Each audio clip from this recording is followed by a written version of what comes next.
When we don't hit important work goals, it's really common to reflect on what happened and determine what to change for next time. However, when this reflection turns to a self-destructive narrative, that's when you know you've entered a danger zone. In this week's episode of The Happy Leader, I'm going to be exploring this idea of self-worth tied into work performance, what to do if you identify that you are in that trap, and how to avoid it in the future. Welcome to The Happy Leader. I'm Amy Sanchez, executive coach to some of the most innovative leaders and teams in Silicon Valley. I'll share stories and tips to help you navigate the most common leadership challenges so you can amplify what matters most: happiness. From a very young age, we are taught that performing better than our peers leads to praise, accolades, and attention. This idea is reinforced as we move from school to the workplace, where trade grades for performance reviews and positive comments from teachers to positive comments from bosses.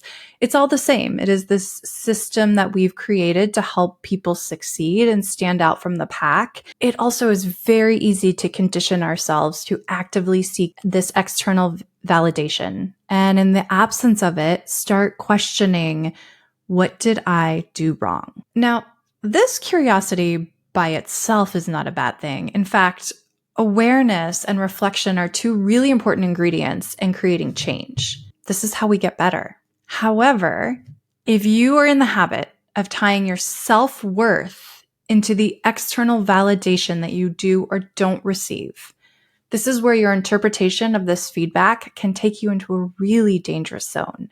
In the short time that we have together, I'm going to share with you some of the most dangerous traps that I've seen my high-performing clients fall into, traps that I have fallen into through the years, and how to recognize those traps and how to prevent yourself from falling into one. Yes, you're a high achiever. Yes, you've had a lot of success to date. Let's make sure the practices that you're building for the future are ones that are going to continue to support your success and let you enjoy what you've built. First, I want to just give you a high-level definition of self-worth, so you know what I'm talking about here as it relates to this danger zone. Self-worth is defined as the internal sense of being good enough and worthy of love and belonging from others. If receiving a bad performance review or a negative comment at work sends you into a spiral where you question your value as a human, you have entered the slippery slope of self-worth damage. Here's what's happening in that moment. There's a negative outcome at work that you're perceiving as negative, and maybe this is accompanied by bad feedback from a boss or a low performance review or an argument that you get in with a coworker. Insert any of the situations that could happen at work that we would go home and replay in our mind again and again. You go from that situation that happens at work that you're interpreting as bad or you've been told is bad, and then you go into thinking about it, reflecting on it, turning it over and over and over again in your head, thinking about how you could have done it differently, moving into this really dismal state where suddenly on the other side of this, you get to, I am not valuable as a human. Now, there are a lot of steps that need to happen and take place to get from isolated incident at work that is perceived as bad to I have lost my worth as a human. What I really encourage you to do during the course of our time together today is just reflect on what happens from this space in the middle is key to help you create a more positive belief system for yourself and to help you become more resilient. Now, here's what's happening in that space. Your brain is choosing to latch on to that one comment or incident, and you temporarily suffer from amnesia.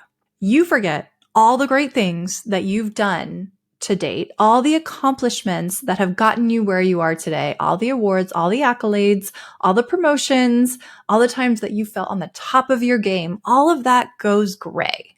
You can't see it. You can't feel it. You can't even remember it. And all you're focused on is this one super negative event that happened recently. You're suffering from amnesia. What happens here then is your self-narrative can turn super negative in this moment, and it is tormenting. Here's what that might sound like. I don't deserve to be in this job. I am not good enough to figure this out. These are interpretations that you're starting to make based on what's happened at work. And then the comparing may start. Well, Sutra would never do this. She's so much more talented than me. Why couldn't I have handled this like her?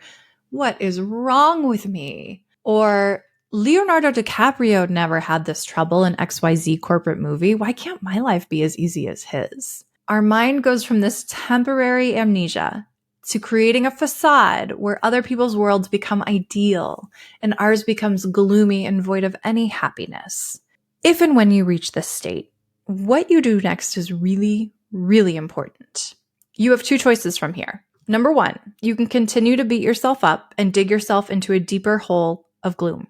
Number two, you can figure out how to improve your mood and create the change that's going to best honor your top values. Now, before you choose your own adventure here, I'm going to share a story about how I've seen this play out. I once worked with an executive who was incredibly successful her whole career. I started to work with her about in her mid-40s, and she'd had a number of successes. She'd been promoted really rapidly. Word had gotten out about how good she was, sort of how magical her marketing touch was. So she was actively recruited by one of the most well-known tech companies in the Bay Area. And she doubled her salary stepping into this new role. She started this new role bright-eyed, bushy-tailed, ready to perform at the high standard as she had in previous roles. She also felt a tremendous amount of pressure to make things perfect. She launched her first major campaign for this tech company, and the performance was dismal. The campaign missed all of the target forecasts by a long shot. Forget that the market had turned, and a competitor had launched a product for a far superior product than the one that Sarah's team had created. She felt like she'd failed, and the failure was entirely her fault. She did not take this failure lightly. In fact, this was the first time that she had the experience of a large career failure. Here's what happened to Sarah when she went home. She was crushed. Her confidence plummeted. She started to question her abilities and her value. It got to be a very dark time for Sarah until she eventually was able to pull herself out and ask for help. And although it was incredibly difficult for her at the time, as most pivotal events are, it was a wake-up call for Sarah. Through coaching, she realized that her entire sense of worth was wrapped up in her job, and that is a really dangerous place to put your self-value. That was a really slippery platform for her as she really interpreted how she performed at work to how valuable she was as a human being. And that level of thinking had worked for her for a long time because she had performed at a high level. But when things didn't go as planned at work, this crumbled and fell apart for her. What we did together was work on unraveling her sense of self from her career and began to help her realize that regardless of what happened externally, her sense of worth could not be taken away from her. Only she controlled how she saw herself. This allowed her to start putting armor around herself, where before she had been exposed, anything that anybody said or comments that they made would hit her like an arrow to the heart. Now she had on armor, where now she could decide how she felt about her own worth. She also began to develop practices that lifted her up rather than tearing her down. Ultimately, this helped her become an even more successful professional in future roles. And she developed this sense of growth that made her more resilient and able to navigate difficulties in the future. She went on to teach and mentor others about the importance of separating self-worth from job performance. Here's the deal. If your self-worth is wrapped up in your job performance, you don't give yourself the opportunity to make mistakes. And when we make mistakes, that's when we learn. There are so many incredible stories about entrepreneurs and successful people who made mistake after mistake after mistake after mistake, and then they just kept at it until boom, they hit gold. And that's the story that we all hear about. But if you really dig and look into stories of successful people, of any person for that matter, failure is an important part of success. So if you are in this habit of interpreting your perceived failure as a complete destruction of your self-worth, you're in a really scary, slippery slope. I'm going to give you some tips so that you can really unravel yourself from your performance at work with your self-worth and let this cycle play its magic without you being so destructive to yourself. Number one, here's the first thing to do. Get really clear on your definition of success. I love to take my clients through this exercise because this helps you understand the metric that you're using for yourself daily. And what you really want to make sure that you do is ensure that this definition ladders up to things that are in your control, not things that are out of your control. In short, you don't want your life's worth to be in someone else's control. A healthy definition of success might be, I want to show up every day, trying to do my best work, practice gratitude for the things that I have, and give myself and my family grace and patience when things don't go as planned. Notice how different that sounds and the outcome of that metric to measure your performance and success and sort of drive your future actions would be rather than, I want to get a promotion. I want to get a promotion. I want to make X number of dollars. I want this many zeros at the end of my paycheck. All those things that we typically think about and ask for, that's a very short-term view. But when you take a step back and look at this longer term view of how you want to show up in life, in my experience, that tends to lead to long-term and short-term outcomes. You still get the promotion and you still get the increase in your dollars by thinking with this long-term view of success. It just doesn't anchor you to outcomes as much as the other view and it really lets you take this 10,000-foot view of life. So give that a try. Number two, as you think about yourself today, what advice would you go back and give your 20-year-old self?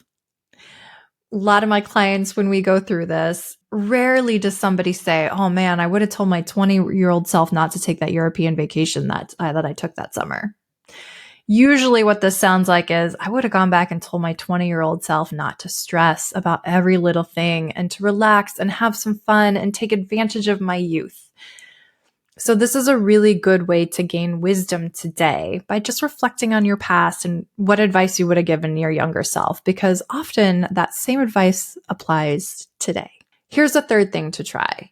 When you're 80 and reflecting back on your life, what do you think your 80-year-old self would come back and tell you today?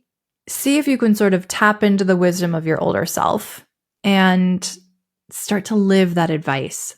These 3 questions are a really great start to help you redefine how to gauge your worth. In addition, the last thing that I'll share is it's really helpful to create a support system where you have positive voices around you that you can tap into when life gets hard to look at objectively. We all have those moments when we just need to go home and take a breather. That's normal. That's absolutely natural. It's how we deal with those downtimes that really makes the difference to our future successes and how we talk to ourselves. So if you don't yet have your go-to people identified, these could be good friends, it could be mentors, it could be family members. Just make sure that it's family members who are not going to be directly impacted by the decision that you make because you might not get objective advice. Certainly, it's important to consider your family as you make big decisions. But as you're trying to think it through and process what happened, sometimes a less involved viewpoint can be helpful. The other people you can tap into are a coach like myself or a therapist to just help you get out of the sorrow and suffering that you're in and look high level. It's a really good idea to start building this tribe if this isn't not already in place for you, and give yourself permission to ask for help. In closing, remember, the second you were born, you were worthy of love and belonging that never goes away, no matter what happens through the course of your life. You are good enough, and any deviation from that belief is not honoring the incredible gift of life that you have been given. Life is short. You have one life to live. Make the most of it by treating yourself with love and respect. Until next time, take care of yourself and choose to look for the positive. Thanks for listening to The Happy Leader. If you would like more information about me, Amy Sanchez, and our executive coaching and team leadership services at Swim Against the Current, visit swim-against.com. And if you liked this podcast, help others who could use the support find it by giving us a rating. Until next time, life is short. Stay happy.